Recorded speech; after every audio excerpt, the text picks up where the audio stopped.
Hello and welcome. I'm Tracey Polowich, host of the Excellence Connection podcast, where we connect our subject matter experts with our audience and knowledge and resources that help them along their excellence journey and make improvements to their organizations. Today, my guest is Gary Cokins. Gary is the founder and CEO of Analytics-Based Performance Management, LLC. He is an expert in activity-based costing, enterprise performance management, profit analysis, and budgeting. Welcome to the show, Gary. Thanks, Tracey, for inviting me. I'm so honored to have you. I know you are a renowned speaker on many of these topics, and it's great to have you on the show. Today, the topic that we're going to discuss is Enterprise Performance Management, or EPM. And I'm also going to have you cover analytics and database decision-making, which I think are great topics for our audience. And we'll start with some of the basics to give them some ideas of how to implement some of these tools. Gary, let me give you an opportunity. I know you have a couple of recent books. One is Performance Management, Integrating Strategy Execution, Methodologies, Risk, and Analytics, and also Predictive Business Analytics. And so I'd just like to give you an opportunity to give you a little bit of your background and career history. Well, let me start. I'm 73, but I feel like I'm 43. My undergraduate was from Cornell University in Industrial Engineering and Operations Research. I got my MBA at Northwestern University's Kellogg School of Management.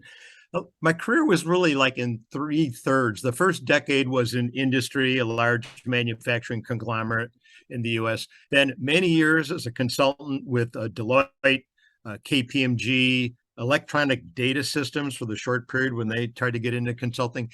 And then for 16 years, I was with SAS. Many people don't recognize who is SAS, but it's actually the world's largest privately owned software vendor, 15,000 employees that specializes in data science and analytics. I'm a native of Chicago, go Cubs, go Bears, go White Sox, but I do live in the Raleigh, North Carolina area, which is where SAS is located. I retired from SAS 8 years ago, and now I'm just sort of having fun, educating, speaking, a little bit of gigs, consulting projects, but I like to help other people be successful.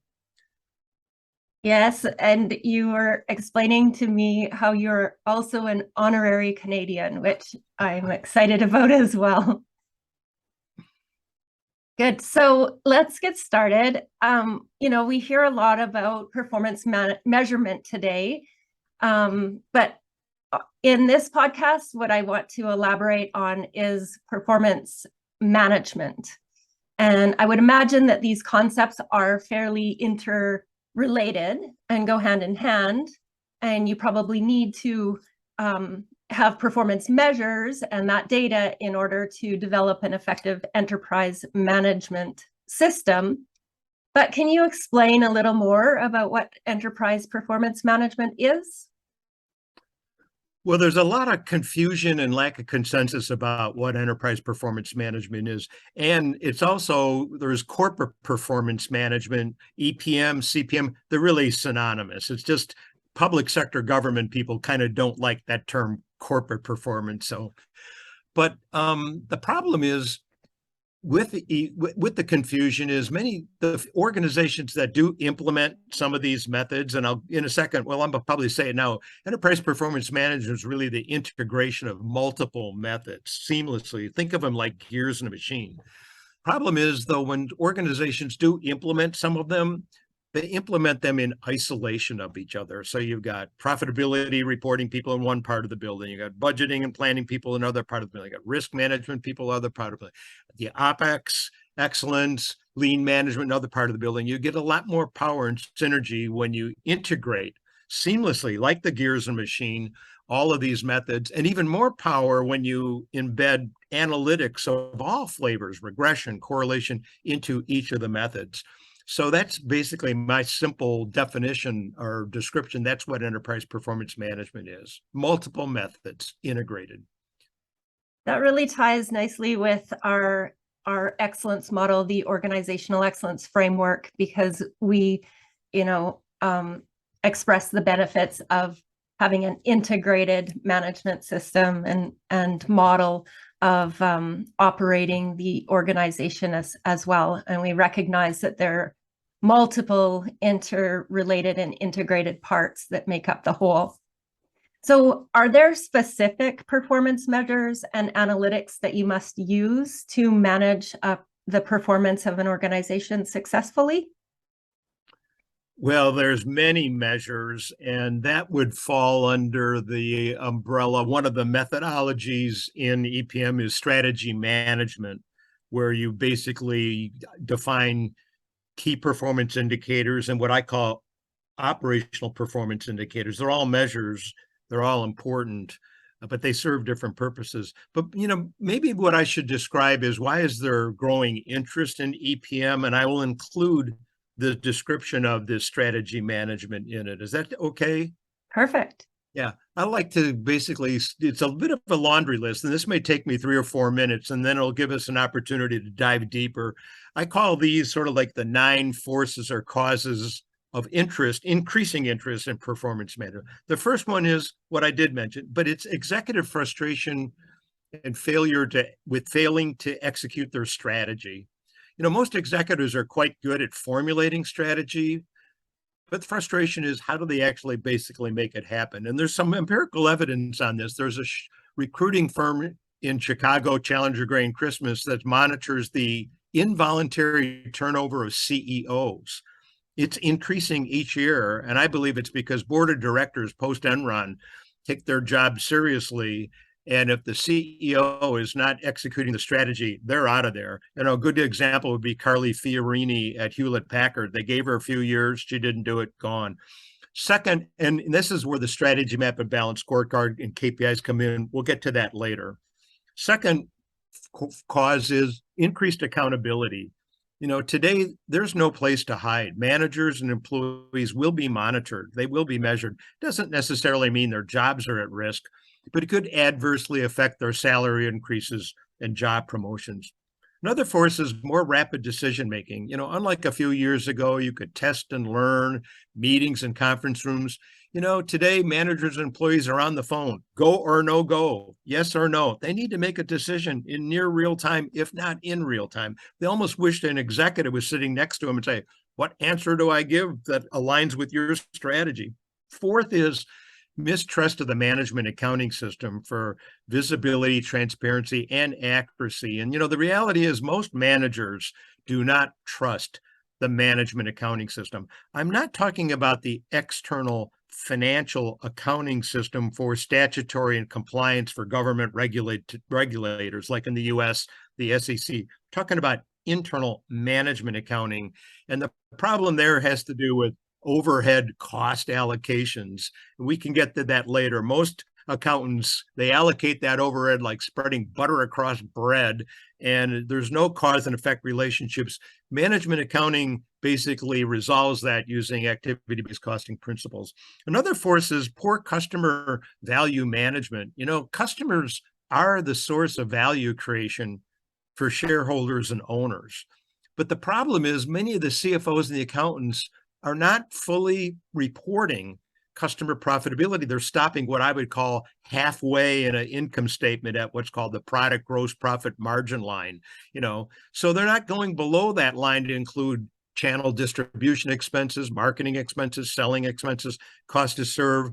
And, the real issue is the sales and marketing people, they're asking the questions, which type of customer is most attractive to retain, to grow, to win back, to acquire, and which types are not attractive, and how much should we optimally spend? So you're probably already getting a sense, I'm a little down on the CFOs, even though I've been in the accounting space since the age 27. I was a division controller in Milwaukee, Wisconsin, but I always like to say I'm an engineer masquerading as an accountant. You got to think more like an engineer, not like a bean counter. We got to move the bean counters to bean growers. And many of the accountants are basically really slow in adopting these methods. And there's a whole bunch of, I call them excuses and barriers that prevent them from doing it. The next force is contentious or poor budgeting. This may surprise you. I think the annual budgeting process is broken. Probably caught your attention there. But that then begs because look at some of the problems with the budget. It's out of date in a couple of months after you publish it. It caves into the loudest voice and strongest muscle, to the veteran sandbaggers, and the sandbaggers are those older, managers who know how to pad their budget extra. What really bothers me, though, is when a manager is 2 to 3 months on a glide path from the end of the fiscal period, and they see they're not going to have spent all the budget that was allotted to them. What do they start doing? They start spending needlessly, foolishly. Why? Because they know that their next year's fiscal budget is going to be pegged to a baseline of how much they spent this year. So fortunately, there are some methods using the enterprise performance methods that you can replace that traditional budgeting with a stronger way. If you want to ask me questions later, I can go into more detail. Another reason is what I call dysfunctional supply chain management. And this will only apply to people listening that are in a supply chain. If they're in retail where consumers are there, and that doesn't apply. But if you're in a supply chain, here's the issue there. Most customers view their suppliers as the enemy. Let's pound on the supplier. Let's negotiate a lower price. We put them out of business. So what? We'll get another supplier. That's got to stop. It needs to be a marriage. Supply chains are competing against other supply chains. So they really need to be linked all along as if they are one company. And finally, unfulfilled return on investment from large ERP or CRM systems. And I'm not implying that you shouldn't have an ERP system, and I'm not going to name the names. Many people familiar with the large ERP software vendors. But the issue there is, if you ask a chief information officer or IT director, like 2 years after they began and finally implemented the ERP system, you ask the CIO, how well do you think the ROI met or exceeded what the software salesman sold you on 2 years ago? They'll be hard pressed to say yes. And we put a lot of work into this, and I'm not sure I see the return. The issue here is ERP systems produce a lot of data, but not necessarily information. What the EPM methods do is it converts the data into information, like growing seeds from the ground. And so the ROI actually comes from the EPM methods. And finally, the whole rise of interest in analytics, data science, business analytics, that's actually causing high interest in the EPM method. So that was my laundry list of 9 forces. If you want to go deeper into some of them, I can. Yeah, I guess just to go back to my question was about specific performance measures and analytics. So maybe you can give us some examples within those 9 forces of measures or analytics that provide that conversion of data to information that's useful more for the management.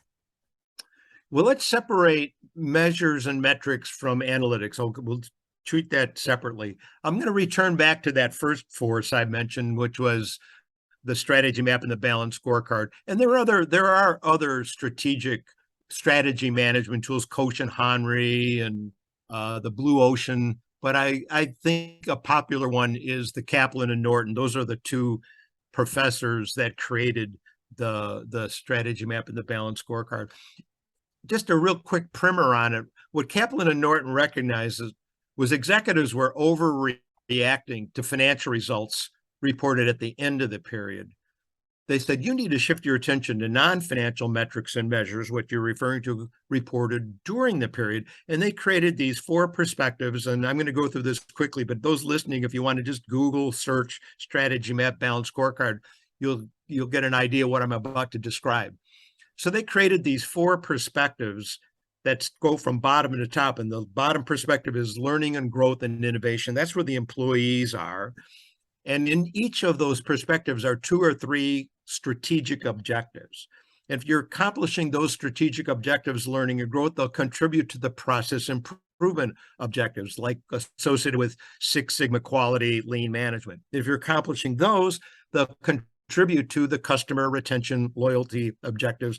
And think of this as from bottom to top. If you're accomplishing the strategic job in them, then you get the financial objectives. Where do measures come in?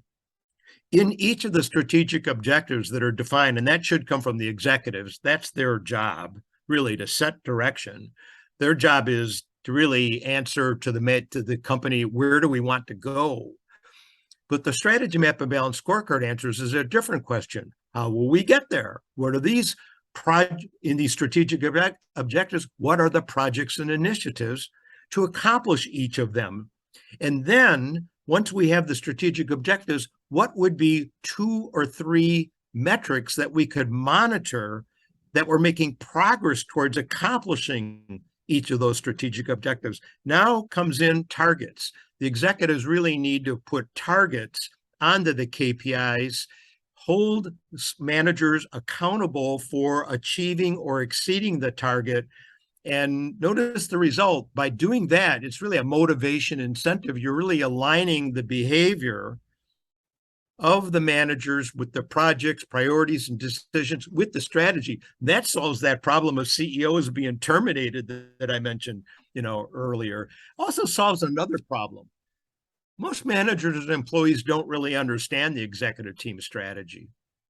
I mean, just fictitiously, if I went into any company's hallway and randomly interviewed 15 employees and said, quick, 30 seconds, can you explain your executive team strategy to me? How many of them could do it? Probably none. Well, the managers and executive or employees don't understand the executive team strategy, then how do we expect them to understand what they do each day, each week contributes to the strategy? So this whole thing basically solves that. Now, let me try to I'm going to still stay on your first question. In the strategy map, there are key performance indicators. Sometimes when you ask people, oh, I heard you put in the balanced scorecard of Kaplan Norton. Yeah, how many KPIs do you have? 400. Oh, that's great. How can they all be a K? They can't be. So if you have 2 to 3 KPIs times 2 to 3 strategic objectives for 4, what's 3 times 4 times 3? You have like 16 KPIs, but you can cascade them down. And this is where I mentioned OPIs, operational performance indicators. So they're all important, but they serve different purposes. The KPIs purpose is for strategy achievement. The OPIs is really more process improvement and the like. So I hope I've sort of married them. Analytics, you're asking for examples of analytics. Golly, I'd have to go into the data scientist toolkit. But let me just say this. The tools or examples from the tools are regression analysis, correlation analysis, clustering analysis, segmentation analysis, association analysis. And I know as I'm saying those, some of your listeners are saying, I took those courses in college and I just wanted to get a passing grade and get the heck out of there. And my message to them is, sorry, it's here. But the good news is this: you don't need to go to your attic or basement and get your old textbook out, but you do need skill sets in your organization that do have those skills, because analytics is really a foundation for competitive advantage going into the future. So what I'm understanding then are the KPIs and the OPIs are really about driving better organizational performance and achievement of the strategy, while the analytics help you to gain more of a competitive advantage, taking your performance and excelling it against others, or even yourself, I guess, year over year. Yeah, but analytics does more than that. I mean, first, analytics starts by answering questions. Then what it does is it allows you to ask better questions as you answer those questions. And ultimately, it gives you the power to answer all questions. And so analytics is really about discovery and investigation and visibility and getting to the facts. And we'll get to the facts sometime during this podcast. Good. So my next question is there a simple way for an organization to get started with performance management? Are there some core elements that should be implemented or applied? I have a couple of methods or techniques that can help organizations implement different methods. And let's just talk about two of them. Let's talk about the strategy map and the balanced scorecard, and then activity-based costing. Implemented in 3 weeks, not 6 months. Let's talk about ABC. ABC has a really bad black eye reputation from the 1970s, 80s, and 90s. And the problem is when companies tried to implement ABC, the models were way too large, way too complex. They were unmaintainable. No one could understand them. They collapsed under their own weight. They didn't need to be so detailed. And part of it was the accountant's mentality. They loved precision and detail. But you don't need precision and detail for management accounting. Of course, you need precision for external reporting. I tell the accountants, you get those numbers wrong, you go to jail.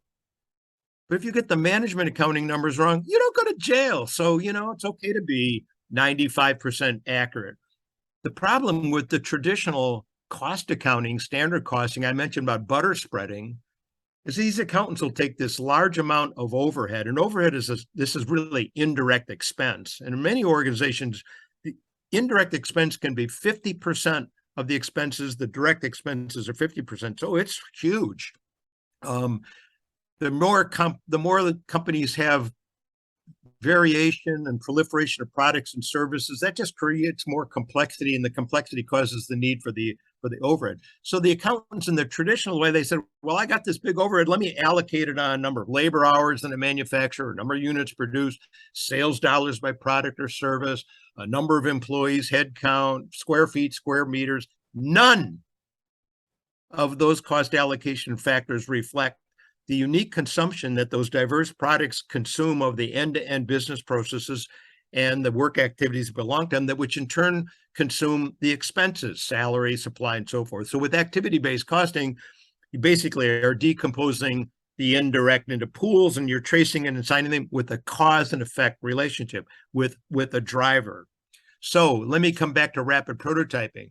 The technique that I use, because you asked how do you get started, is I get a group of 6 or 7 cross-functional managers in a room one day and have them quickly build a high-level ABC model of their own company. The purpose is not for accuracy or numbers, it's just to get a feel for what it's like. But on the morning of the second day, then bring in the higher level supervisors and the executives, and they see it. And the light bulbs go on with everybody. Oh, that's how we get rid of that overhead butter spreading. Oh, that's how we can see profit margin visibility of our products, services, and even channels and customers. Oh, that's how we could do benchmarking with apples and apples, not apples and Oreos. It's a buy-in. It's accelerated learning. And in the afternoon of that second day, I then go around the room and I ask each of the people we invited, this system is going to be in 3 weeks. We're going to do a couple of iterations, a little deeper, replace some of our percentage estimates. It's going to be good enough to start making decisions with and get insights from. When that happens, how will you use it? I'll use it for pricing validation. How will you use it? And I'm putting that on the grease board. Why? Because when that thing is done, they're committed. I don't want this to be like that baseball movie, Field of Dreams. If we build it, then they'll come. We want them to come. So that's a real quick way. May I tell you the rapid way to put in a strategy map and balanced scorecard? Yes. It's a little different. This one, I got the executives, the C-suite, all the C-suite. I say the night before, I want you, I don't know if you can see you can't, yellow Post-it, complete 20 strength, weaknesses, opportunities, and threats. People are familiar with the SWOT analysis. Mm-hmm. So they put, each of them does 20 of them. They come in the room, and on the wall, now horizontally, I've got the 4 perspectives that I mentioned earlier, learning and growth, to process, to customer, to financial. I said, go to the wall and take each of your 20 and put them into one of those 4 columns, if you will, perspectives. Okay, they do that. It takes them 15 minutes. Next, I say, now all of you go to the wall without speaking to each other, which is tricky with executives, and look at the other yellow Post-its and see which ones might be similar. And since they're stickies, move them. And about 45 minutes later on the wall, this is amazing, are 2 to 3 clusters of Post-its in each of the 4 perspectives. Voila, the strategic objectives. So we got to the 12 or 14 strategic objectives by 10:30 in the morning. Now comes the next step.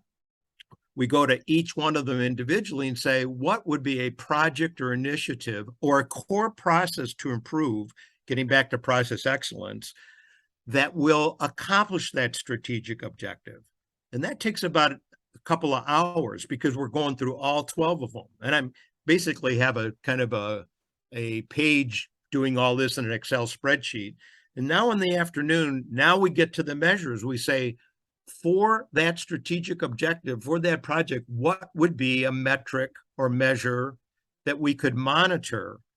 So look at that. In one day, by 4 p.m., they got us, how to get started. They're not only started, they're not done. I call this 18 holes of golf on a polo horse, but it's always engaging when you go through an exercise once and it's your own company, you get it. If I may just take another minute, the next step I asked them, I said, tomorrow you've got 2 choices because I'm flying home. I did what I needed to do.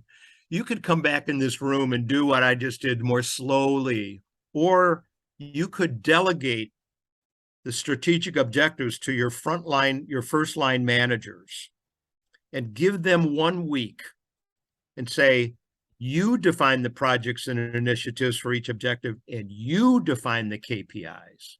Even though the executives could have better KPIs, now we're into change management, which we'll talk about here. Why do that? If the managers define the KPIs, they're going to have buy-in. They're going to have ownership. They're the ones that selected them. They may not be the best KPIs, but it's the ones they chose. And remember, we're going to put targets on them and hold them accountable. So we don't want them to feel like, oh, this got mandated and shoved down my throat by the executives. I'm involved. The other nice thing is for them to do that exercise, they're going to understand the strategy of the executives. And that solves that problem I said earlier of 15 employees in the hallway that don't understand the strategy. So these are called rapid prototyping with iterative remodeling.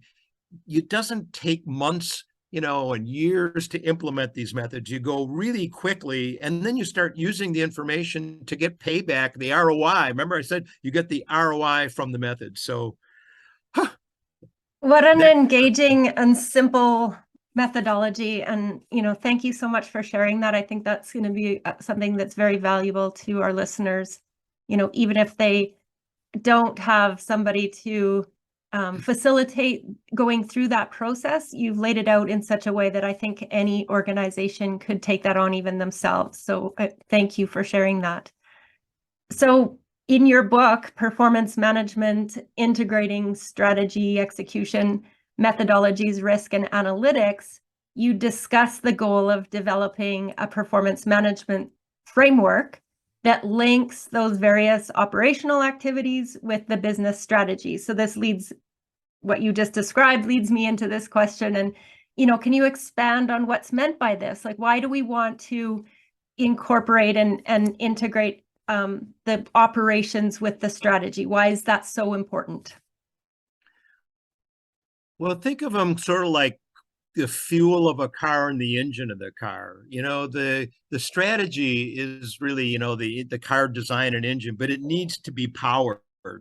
And so what the OPIs, the operational performance indicators, purpose is really things like waste reduction, getting visibility, cost to quality, which the quality community doesn't embrace enough. I've actually authored some articles and co-authored a book on cost to quality, cycle time reduction, velocity of throughput.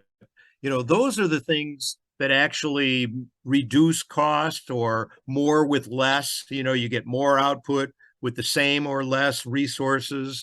So that's where the process community, if you will, your operational excellence community, fits in. The strategy is really more of the C-suite. That's the executive. Remember I said that's their job. Their job is to set direction. That's why they're paid the big salaries up there. So it's not like it's a bilateral. It's really, when I say cascading, it's, it basically, how do I say this? Cascading is probably the best way. The strategies at the top, but then the measures and metrics, you cascade them down all the way to frontline employees. Because when employees basically can see these measures and see the targets, they get to answer this question: how am I doing on what is important? Let me repeat that. Imagine if every employee in an organization could answer, how am I doing on what's important? Well, they come in the morning, they turn on their computer, they look at their dial. Is it favorable or unfavorable? Now they know the answer. How am I doing on what's important? The trick is defining what's important. That's back to how do you define the right measures, the metrics that matter, the KPIs and so forth. All of this involves modeling, and, modeling is a craft. You have the continuum: art, craft, science. The accountants, they want to make everything a science, the precision and detail. And I'm saying, no, this is a craft. This is like a plumber. This is like a carpenter. You are designing a model. You want to right size it, not too big, not too complex, just good enough to give you the visibility for insights to generate answers to the questions. Yeah, I really like that, how you alluded to employee engagement, really, and how you brought that in, because I've been reading recently a lot of employees are really evaluating what their importance is in their organization, and leaving organizations if they're not finding that value and that connection. And so I think that's a really important point that ties to this performance management topic. All right. Yeah. So next, I wanted to have us explain to our audience, what is database decision making and why is it important? Data, information, I know they can sound synonymous. We could get into semantics, but ultimately what the results are, information leads to insights, and the insights are what leads to better decisions. But I'll come back to this, but I want to kind of piggyback on something you were just saying about employee engagement. Let's bring in leadership, because they're part of this equation too. And I have an observation. I think, Tracey, in the past, the best leaders and best executives had the best answers. Today, I don't think that's the case. Today, I think the best leaders and best executives have the best questions. There's too much complexity. There's too much volatility. There's too much uncertainty for them to rely on their gut feel or sixth sense or intuition or the types of answers they had earlier in their career that got them promoted to the top. Today, they need to create a culture for investigation and discovery, and tolerance for making mistakes, as long as you learn from the mistake. So I'm kind of, the employee engagement's important, but the leadership is important. And if that leadership, really isn't strong and they're not following, the employees aren't like following them. In fact, my belief is, a leader without followers is taking a walk in the park. Leaders need to inspire their managers, and that comes through engagement and caring for them and the like. Yeah, that gets me thinking about some of those small and medium-sized business owners that tend to rely on their intuition when it comes to decision making, and they're not necessarily, maybe they don't know, or maybe they aren't aware of the techniques that can be used to help them make decisions. So is there any advice that you can give these leaders that they consider to implement performance management techniques and adopt more database decision-making practices? I'm often asked, how large does an organization need to be to implement these? And my standard answer right off the bat is 25 employees. That's small. If a company has diverse products and services, more colors, more sizes, more ranges, that creates complexity. The complexity creates the need for the overhead. The overhead significant. Even if you're a small company with 25 employees, you really need to know, where do I make money? Where do I lose money? You need to know your profit margins. And that's flawed and misleading when you do the butter spreading. Back to the strategy map. A strategy map can be for 25 employees. It's a great way for the owner. At that 25, we're at owners, we're not shareholders. Now they can communicate to all the other 24 employees, this is my strategy, and this is how we're going to get there. And here's the measures we should be monitoring, and the things and the projects we need to do, or the processes we need to improve. So small, medium-sized businesses, can use these. But you also asked for some advice. There is a bit of a pothole here. The adoption rate for these methods has really been slow. It's a frustration to me. And so, what's taking so long for organizations to implement these methods? And some of them are technical. There's dirty data, low quality, information. But the IT department has tools like extraction, transform, and load ETL. They can clean the data. Another barrier is this misperception. It's too complex. It's too difficult. It ain't going to be worth the effort to go through that. But, I've already described with rapid prototyping, that can be solved. The real barrier has got nothing to do with technology, nothing to do with systems, nothing to do with processes. It's all about people. And it starts with resistance to change. It's human nature. People like the status quo. Only babies like change, diapers. But other human nature issues is fear of others knowing the truth. Oh, my department, we know our costs. I don't want any of the other departments to know my cost. Fear of being measured, fear of being held accountable. And I'll say it, weak leadership. Not every company's got executives with the highest IQ. So notice all those examples I just gave you, nothing to do with technology or systems. It's all about people. So to really be successful, this is my advice, implementing, you've got to have some behavioral change management skills. And how many of them have degrees in psychology or sociology? None. We don't have degrees in that stuff, but we need to learn how to do change management. Here's the issue. Most managers, probably even the people listening to me, are what I refer to as Newtonians, like Isaac Newton, the physicist. To you, the world's a big machine. Give me the levers, pulleys, dials. You need to have a little bit of Darwinian, like Charles Darwin in you. It's an organization, sense and respond, that kind of stuff. So change management, I think, is the hidden secret to successfully, fully implementing seamlessly all of these EPM methods. Yes, and that ties really closely with that culture for analytics that you claim executives need to create as well. Maybe just expand a little on this. What do you mean by that culture of analytics, and how can executives start to encourage this? It starts with those questions. I said, the best executives have the best questions, but this can be bi-directional too. Employees and managers can also ask questions of the executives.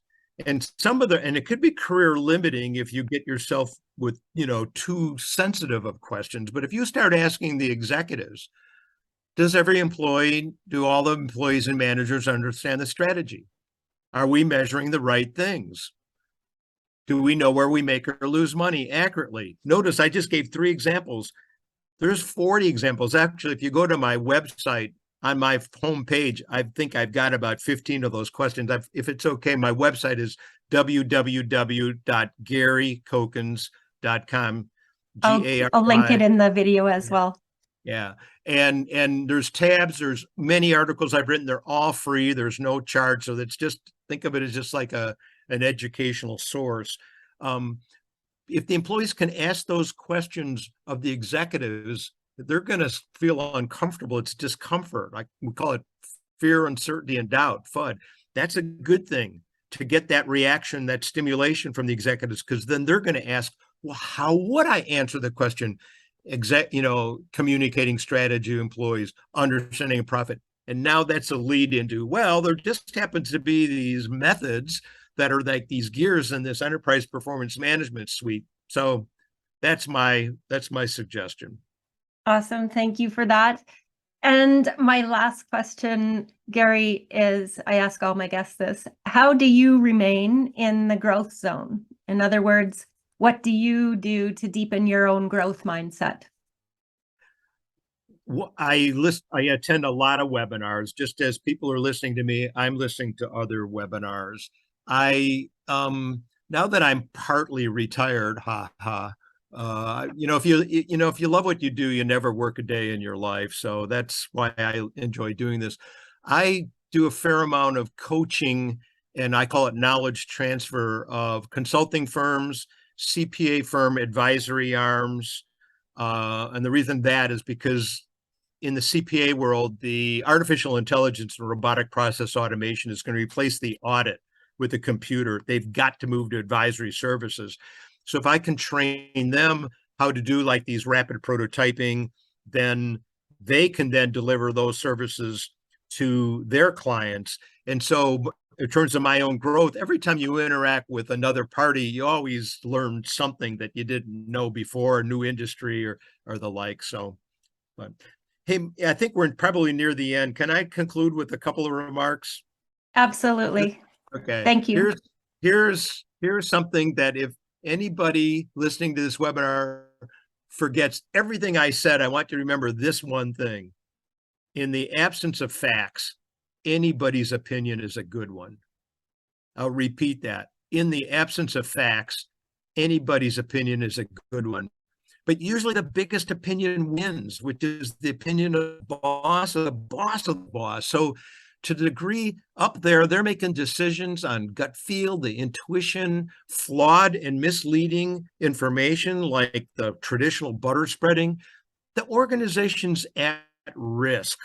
So this fact-based information comes to play to what you were saying is, how does this all fit into decision analysis? We got to start with the facts.